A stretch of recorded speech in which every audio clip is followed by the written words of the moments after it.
Hey guys, I want to welcome you back to another episode of Pistons Talk Podcast presented by FanDuel. We have a jam-packed show for you guys today. We're going over 4 topics. Let's go over the segments. Segment 1, we'll be getting into Jalen Duren and the contract negotiations, kind of an update of what the Detroit Pistons are comfortable with paying him. Segment 2, we'll be going over Trey Murphy again. This time we're getting more intel what the Pelicans want to do with Trey Murphy. Segment 3 is Peyton Watson. Is there an actual link to Detroit from Jake Weinbach, or is this just a speculative, an assumption tweet? We'll be going over that if you guys should pay attention to it at all. In segment 4, we'll end the podcast with a Detroit Pistons versus Philadelphia 76ers Summer League preview. That's right, Summer League does start tomorrow, July 9th, 5:30 on Amazon Prime exclusively. Prime is picking up the first 3 out of 4 games for the Summer League. ESPNU will have the last Summer League game, assuming the Detroit Pistons don't make the playoffs. If they do make the playoffs, I'm sure they will get picked up by Prime and ESPN. But getting a little bit ahead of myself with the Summer League stuff. Let's start with the Duren situation. So, as you guys know, restricted free agency, really haven't gotten a concrete update in quite some time, since like the Sacramento Kings, the Lakers, Boston. Like, it's been pretty dry for like Duren news, right? Now, Brett Siegel of ClutchPoints.com had a podcast, and on his podcast today, he had said this. The Pistons are not interested in a sign and trade in any potential Jalen Duren deals, per Brett Siegel on Clutch Scoops, which is their podcast. And he said, quote, he's been wanting a max deal from the Detroit Pistons. He signaled that before free agency window opened. They have not been willing to give him. They want to keep him under $35 million, somewhere in the sweet zone of $30 million, $32 million. The Pistons want Jalen Duren back, but they want on a cap hit that is going to make sense for them over the next 3, 4, 5 years next to Cade Cunningham. So kind of breaking down Brett Siegel's tweet. Duren's camp and Jalen Duren are seeking a max contract extension from the Detroit Pistons. Pistons reportedly prefer to keep that deal under $35 million annually. The sweet spot for the Pistons that they want is 30 through 32 per year. Detroit wants the cap number to fit long-term next to Cade Cunningham. So let's kind of just break all of this down. A lot of information coming in. I think once the Walker Kessler 32-ish, I believe, was his annual average salary came out, it kind of set the market for Jalen Duren potentially. I know someone's probably going to say, well, Jalen Duren's better than Walker Kessler. That's not really the point. Like, centers right now have not really gotten paid this offseason.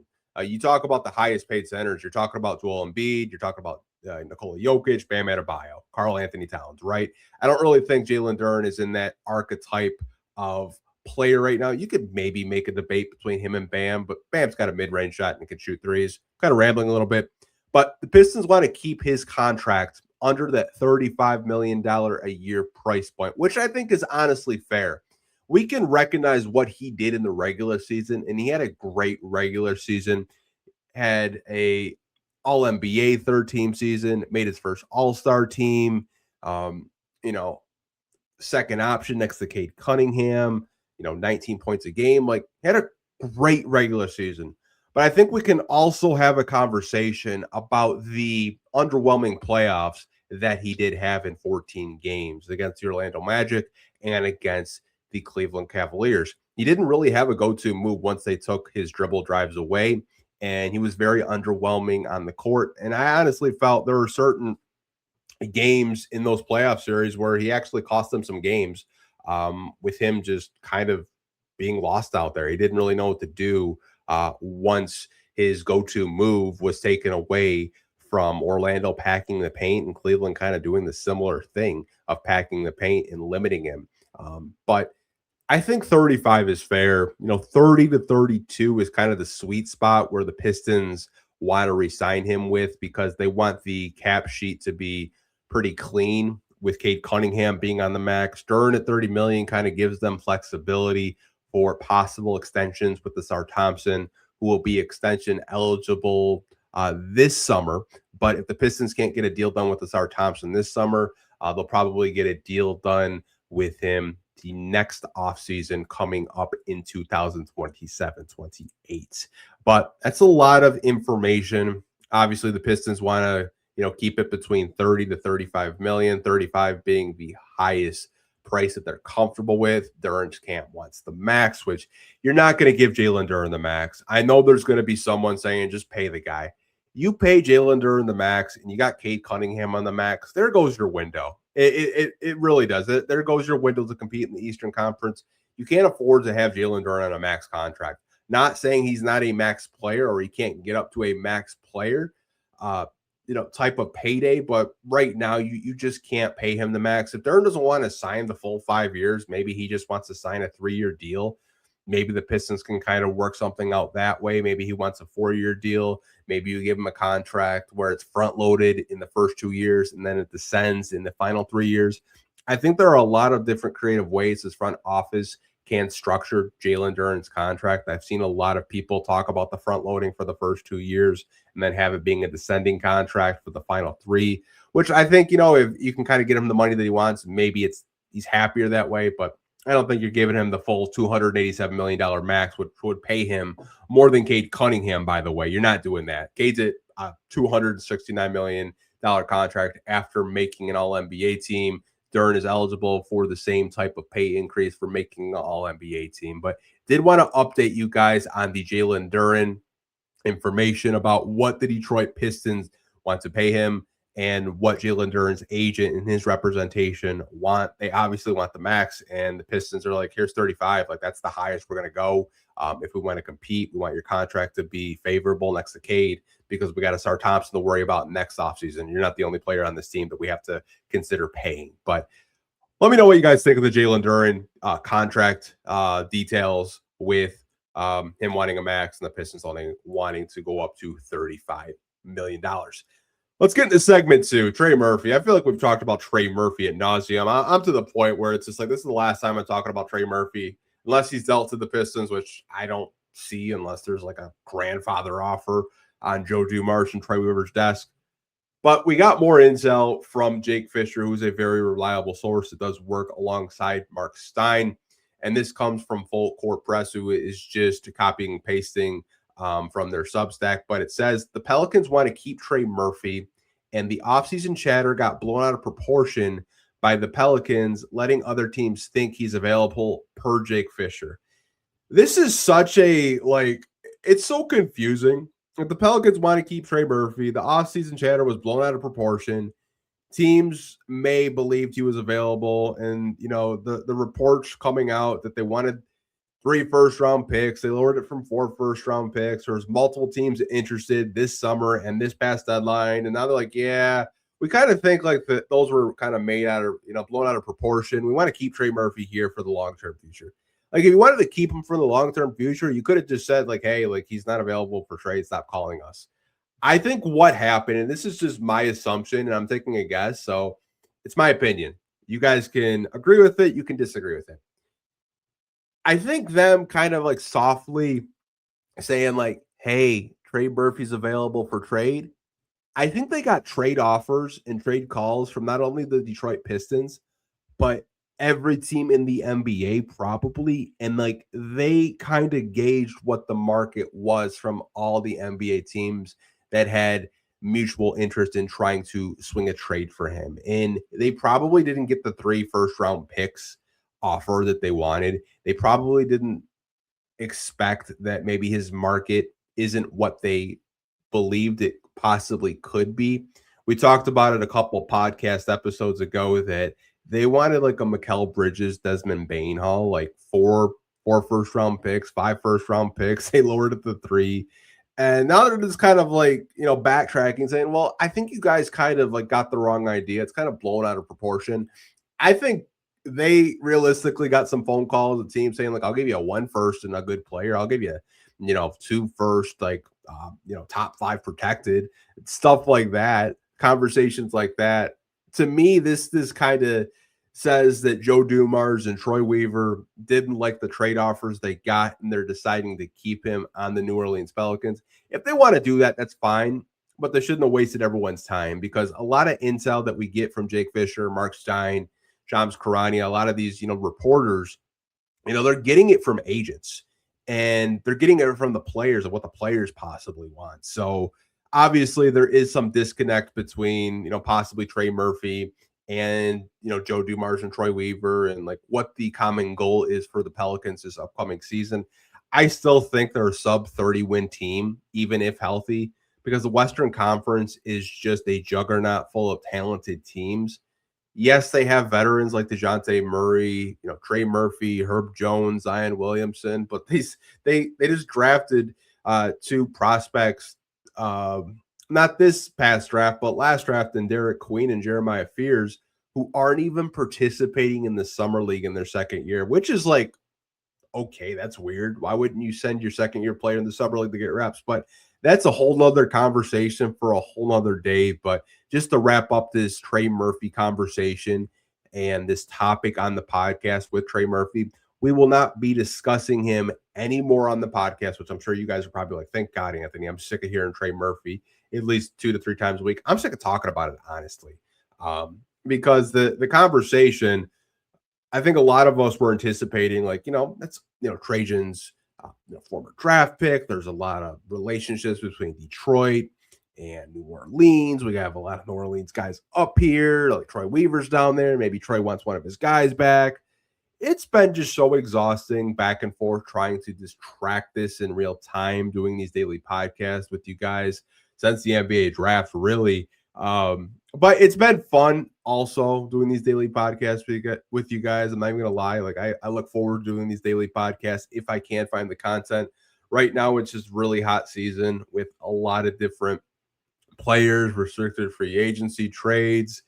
But we're not going to talk about Trey Murphy anymore on this podcast until there's an actual trade. If it's the Detroit Pistons, if it's to another team, I'll be interested to see what Troy Weaver and Joe Dumars bite on if they do decide to move him. But guy's on one of the best contracts in the league, a very good value contract. So, wish him well, wish the Pelicans well, but I don't see them being a top 8 team in the Western Conference this year, even if they are fully healthy. You got a brand new coach in Jamal Mosley as well. Might take a little bit of an adjustment period, learning his system, learning his scheme. He's more of a defensive-minded coach like JB Bickerstaff. So, again, the whole Pelicans discourse and, the sense of direction is so confusing to me. It's just like pick a direction. You want to compete with vets or you want to rebuild and tear the stuff down and build it around Jeremiah Fears and Derek Queen. I don't know, man. It's confusing. I don't really know what they're trying to do. But let's go over to segment 3. Peyton Watson. Now, I talked about Peyton Watson, I believe, maybe 2 or 3 podcasts ago. It might have been 3 podcasts ago, because there's a little bit of just smoke with the Peyton Watson sign-in trade. I know the Clippers are one of the teams that have a lot of interest with Peyton Watson, obviously. They generated a sign-in trade by trading John Collins to Detroit. But we're talking about, do the Pistons actually have interest in Peyton Watson? You may be wondering, where the hell is this coming from, Anthony?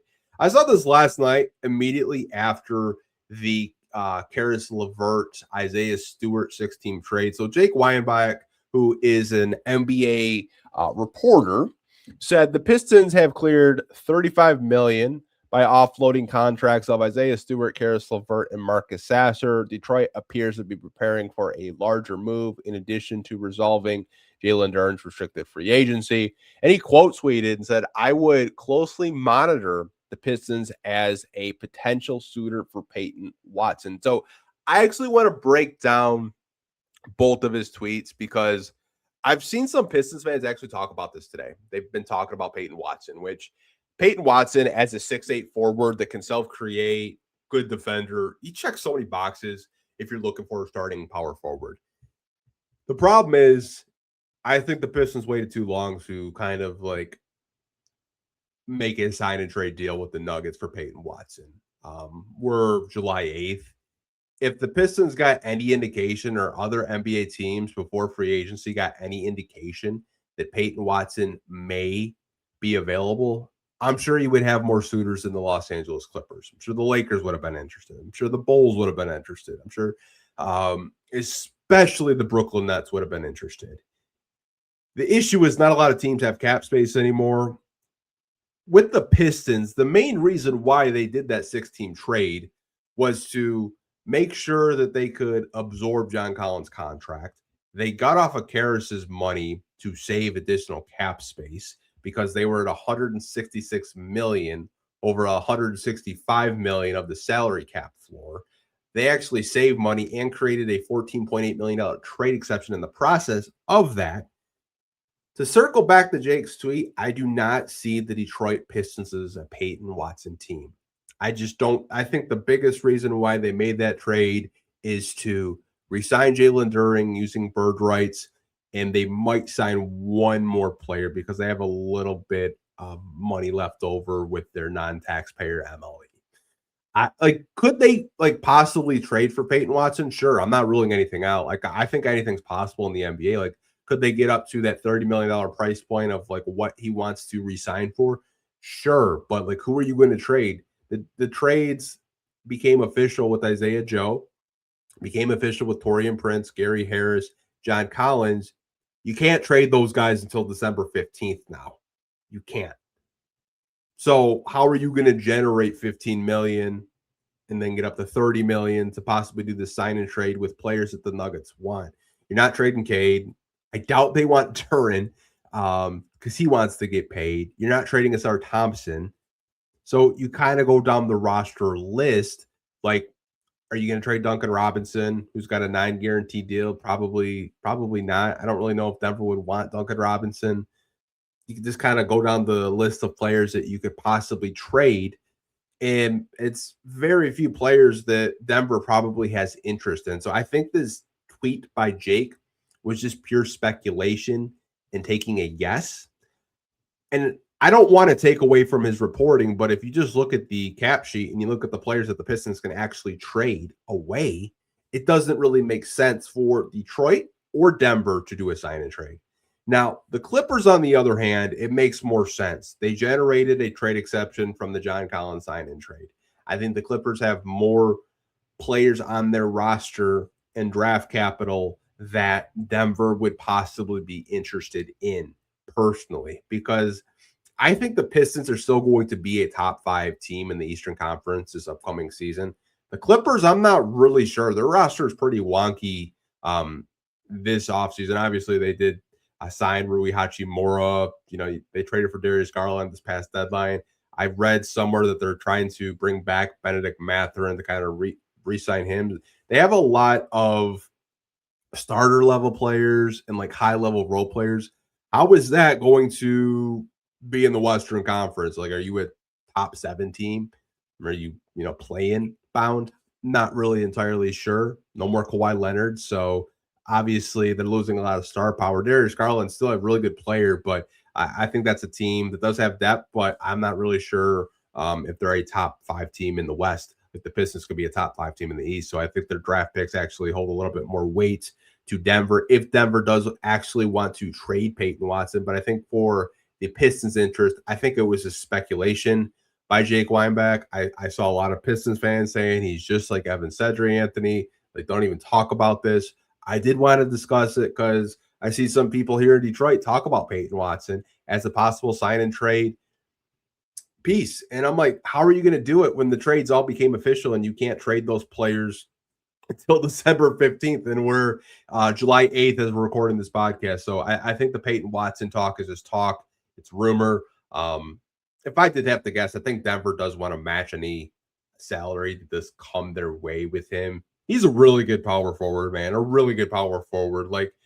If there was any indication that they might explore sign and trade options, I would have been in the front of the line if I was the Pistons, because that's a 6'8" power forward that can self-create, good defender, has a really beautiful mid-range game, can take it to the basket, just a toolsy, 3-4 power, he can play small forward or power forward. He's so versatile. So I don't really know what Denver's doing.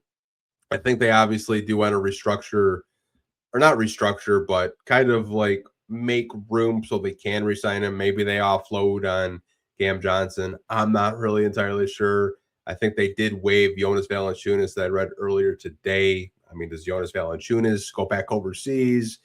He's going to have some interest from some veteran teams. But again, I just don't see the Pistons being players for Peyton Watson. I think it's just too late in the free agency period, especially with the trades becoming official as of last night. But did want to discuss it with you guys because I did see some Detroit Pistons podcasters and some Detroit Pistons media members, kind of talk about it just briefly, if it's an actual possibility. With the Summer League coming up, you guys, I do want to preview tomorrow's game. Now, I have listed a couple of players for the Detroit Pistons you guys should be paying attention to, and two players in particular on the Philadelphia 76ers side. Their Summer League team is very underwhelming. There are two guys in particular that I'll be paying attention to. We'll put the graphic on the screen for you guys that are watching. If you're an audio listener, we'll be kind of reading this graphic that I didn't make. So Pistons vs 76ers Summer League game preview. Game tomorrow starts at 5:30 p.m. on Amazon Prime. So the Detroit Pistons key players to watch, obviously, Abuka Okori, first-round draft selection that you traded up with the Memphis Grizzlies. I think a lot of eyes are going to be on him, especially after so many fans saw Cameron Carr have a really good California Summer League. His shot looked great. Looks like an absolute steal by the Lakers. I'm still shocked that he fell, by the way. Yaxel Lendenberg has looked really good as well. I've been watching a lot of Summer League. Like Mikel Brown Jr. looks like an absolute just pure point guard out there, and that's got a really good pick. But Abuka Okori, to me, is going to be the number one player that a lot of Pistons fans are going to be paying attention to. Number two is their second-round pick, Ugonna Onyenso, who is on a two-way. I don't know if he starts. He might come off the bench. The Pistons may try to start Isaac Jones at center, maybe power forward. I'm not sure. Maybe Ugonna does actually start. It'd be cool if he did. I'm interested to see how he does against a little bit of a mobile big that the 76ers do have on their Summer League roster. I think a lot of Pistons fans are really happy that we have a 7-footer now, but Ugonna is another name that I'll be paying attention to. And then second-year player Chaz Lanier, who I believe is going to be the leader of the Summer League team. He should be, being a second-year player. One of the very few roster players that is going to be on the Detroit Pistons roster, along with Abuka Okori and Ugonna Onyenso. Obviously, there are some, Exhibit 10 days that I'm sure you guys will get familiar with tomorrow, but Pistons have a very guard-heavy Summer League roster. They're kind of weaker at the front court positions, but a lot of guards and wings on their Summer League roster. As we look at the Philadelphia 76ers players to watch, their first round pick, LeBaron Philon Jr., really good point guard. And Abuka Okori actually did a sit-down video with NBA 2K recently, so I'm sure those guys are very close. It seemed like they had a really good time doing that interview with NBA 2K. But LeBaron Philon Jr. is a player that I'm going to be looking at. It's another one that dropped in the draft. A lot of people had him as a top 14 lottery pick, but he slipped to Philly. So I'll be interested to see Abuka Okori against LeBaron Philon. And then Johnny Broome for Philly as well. I remember a lot of Pistons fans last year, they were really, really big Johnny Broome fans. I'll be interested to see how much he has developed, what is he going to look like. Could totally see him having a good game tomorrow against the Pistons. He's an older second-year player. Obviously, they didn't get a whole lot of playing time in Philly with the front court depth that they did have last season. I don't even know if he's going to get too much playing time this upcoming season with all the acquisitions, trading for Jaylen Brown, and the offseason that they've had. But I think the Summer League game is going to be a lot of fun. Again, that game will be on Amazon Prime. 3 out of the 4 Summer League games are going to be on Amazon Prime, and the last game is going to be on ESPNU. For people that are tracking the Summer League playoffs, because I know there are a few of you that do like tuning into the Summer League and the playoffs and how it's kind of tracked. So winning your game really doesn't matter Oh, it matters. I shouldn't say that. Winning your summer league game matters. What does matter more, though, is how many points you win your game by. Because the summer league, in the way they track the standings, is on point differential. So the more points you win, the higher seed you have. So let's say the Pistons win their game by 15 points tomorrow, and another team in their bracket only wins the game by 12 points. The Pistons would be first. The second team that won their game by 12 points would be second. So the higher your point differential is during the summer league ranks you for possible playoff matchups. I believe last year they won their games, but their point differential wasn't good enough to make the playoffs. It'll be interesting, man. It really will. I think this is a summer league team that is very guard and wing heavy, but I'm excited to see how Abuko, Corey, and Yagana and Yenso looks. I'm also curious to see Chaz Lanier, how he's developed as a three-point shooter and just a basketball player in general. But before we do wrap up and say goodbye to you guys, we have to hear from our sponsors over at the FanDuel Sportsbook. And with NBA futures out right now, we have Eastern Conference odds winners, with the New York Knicks being the odds-on favorite. Shouldn't really come as a surprise given defending champs. They really didn't lose anyone outside of Mitchell Robinson, replaced him with Andre Drummond. But they'll be at a plus 290 with the odds-on favorite. Boston Celtics, which is very surprising to me, they're right below the Knicks at a plus 440. Even with trading Jalen Brown, I think Philly should be a lot higher. But Toronto, Cleveland, and Detroit all have the same odds at a plus 750, and Philly's at a plus 850, which is kind of wild. I don't know if they're accounting Joel Embiid's probably going to miss half the games this year, but you still have Tyrese Maxey, you still have Jalen Brown. You added Anthony Simons, which would be a really good bench piece for them. And Philly has a pretty decent roster this year. You could totally see them being a top 4, top 3 team in the Eastern Conference. But talk to me down below in the comment section if you're watching live on YouTube. If you're an audio listener, definitely drop a comment. If you're listening on Spotify or Apple, about the Jalen Duren contract details from Clutch Points, Brett Siegel kind of dropped what the Pistons want to pay Jalen Duren, the Trey Murphy. If you want to call it smoke, whatever. Looks like they're not trading him anymore. It looks like they're kind of backpedaling, saying like, "Hey, like, just kidding. We're not trading him." The Peyton Watson speculation tweet by Jake Weinbach, and the summer league preview with the Detroit Pistons and the Philadelphia 76ers.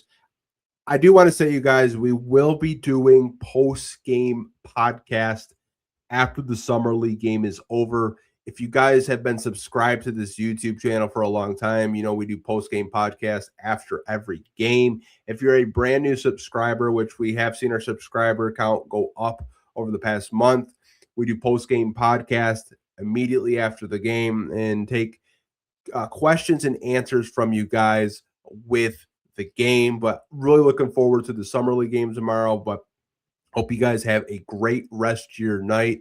Hope you're staying safe. And as always, go Pistons. Peace.